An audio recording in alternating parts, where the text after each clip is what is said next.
बहुत दुख के साथ हमारे को ये बताना पड़ रहा है सारे देश के किसानों और लोगों को कि हमारे पंजाब का एक नौजवान 22-23 साल का किसान शुभकरण सिंह जो बठिंडा जिले का रहने वाला था, आज खनौरी बॉर्डर पंजाब के ऊपर हरियाणा पुलिस ने उसको गोली मार करके उसकी हत्या कर दी। और उस वक्त गोलियां चला रहे हैं, टेयर गैस शेल्स छोड़ रहे हैं, रबर बुलेट्स मार रहे हैं, जब वो बिल्कुल निहत्थे हैं और शांतमयी तरीके से पिछले 13 फरवरी से शंभू और खनौरी बॉर्डर के ऊपर बैठे हैं। लेकिन हमारे देश की सरकार, हमारे प्राइम मिनिस्टर साहब मोदी साहब बिल्कुल चुप बैठे हैं। उनके ऊपर उल्टा एक बैरिकेडिंग करके एक अलग बॉर्डर बना के अपने ही देश के किसानों को दिल्ली की तरफ आने से जो रोका जा रहा है, ये बहुत बुरी बात। और इससे पहले हरियाणा पुलिस ने पंजाब की टेरिटरी के अंदर घुस के ड्रोन्स के जरिए हमारे 200-250 किसानों को बहुत बुरी तरह से इंजर किया है। बहुत ज्यादा उनके चोटें लगी हैं, उनकी मेडिकल रिपोर्ट्स हैं, लेकिन कोई कार्रवाई नहीं हो रही। और वो क्या मांग रहे हैं? वो इस देश के अन्नदाता के लिए, किसान खेत मजदूर के लिए वाजिब MSP के कानून मांग रहे हैं।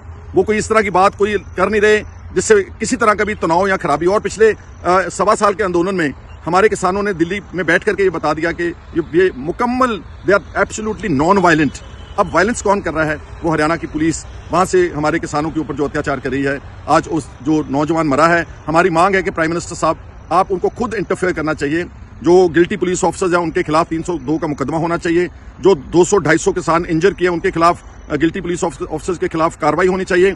और ये किसानों को पीसफुल तरीके से दिल्ली में कोई जगह एलोकेट कर दे, वहां पर बैठ करके वो अपनी बात कहेंगे। और MSP जो एक लीगल गारंटी प्रॉमिस किया था बीजेपी ने पिछली बार, और जो इनका कर्जे की बात है, एक तरफ आप 15 लाख करोड़ रुपया कॉर्पोरेट का तो माफ कर रहे हैं, लेकिन गरीब किसानों का, जो करोड़ों किसान के परिवार हैं, उनका किसी ने कर्जे की बात नहीं सुनी। याद रहे कि यही किसान जो हैं, इनके ही बच्चे बॉर्डर्स के ऊपर चाइना के खिलाफ, पाकिस्तान के खिलाफ लड़ते हैं, मरते हैं। मैंने कभी नहीं देखा कि किसी बीजेपी का लीडर इस देश के लिए लड़ता हुआ उसकी कोई शहादत हुई हो। तो उम्मीद करते हैं कि प्राइम मिनिस्टर साहब खुद इस बार उठेंगे, हमारे किसानों के साथ बात करेंगे, क्योंकि हमारे किसान बिल्कुल, जैसे बोल रहा हूं कि निहत्ते वहां पर इस मौसम में सड़कों के ऊपर पिछले 7 दिन से बैठे हुए और अपनी जायज और लेजिटिमेट जो उनकी डिमांड्स है उसको पूरा करवाने के लिए आंदोलन कर रहे हैं। उनके खिलाफ इस तरह का अत्याचार करेंगे तो ये समझ लेना कि उस भगवान और इंसानियत के खिलाफ आप अत्याचार कर रहे हैं।